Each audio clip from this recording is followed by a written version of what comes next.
Serikali ya Tanzania imesema inafuatilia kwa karibu hali ya usalama inayoendelea katika eneo la Mashariki ya Kati kufuatia kuongezeka kwa taharuki na matukio ya kiusalama katika baadhi ya nchi za ukanda huu.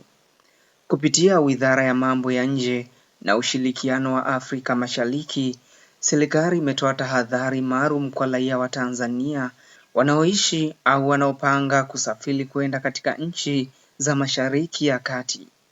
Nchi zilizotajwa katika tahadhari hiyo ni pamoja na Bahrain, Israeli, Kuwait, Katari pamoja na Falme za Kiarabu. Katika taarifa hiyo, serikali imewashauri Watanzania kuepuka safari za kwenda au kutoka Mashariki ya Kati katika kipindi hiki cha tahadhari.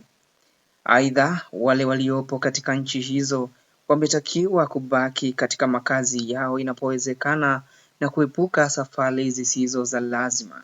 Pia, raia wametakiwa kufuata maelekezo yanayotolewa na mamlaka za nchi wanazoishi na kuwa waangalifu wakati wote.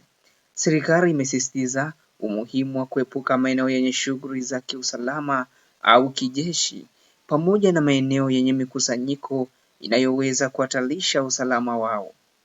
Kwa upande wa mawasiliano, Watanzania walioko katika ukanda huo wametakiwa kutumia njia rasmi za kupata taarifa na kuwasiliana na mamlaka husika. Vilevile, wamehimizwa kuhifadhi pasipoti pamoja na vitambulisho vyao vya Tanzania katika sehemu zilizo salama lakini zinazoweza kufikika kwa urahisi endapo kutatokea hali ya dharura.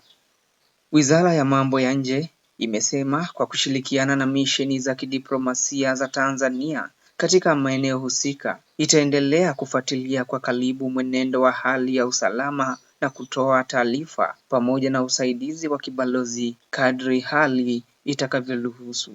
Serikali imewahakikishia Watanzania kuwa itaendelea kuchukua hatua stahiki kulinda maslahi pamoja na usalama wao na imetoa wito kwa raia wote waliopo katika eneo hilo kubaki watulivu, makini na kufuata maelekezo rasmi yanayotolewa na mamlaka husika.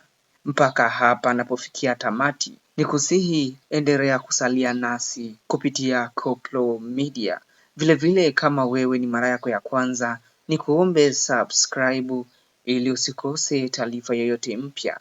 Koplo Media tunahakiki ukweli kabla ya kukujulisha.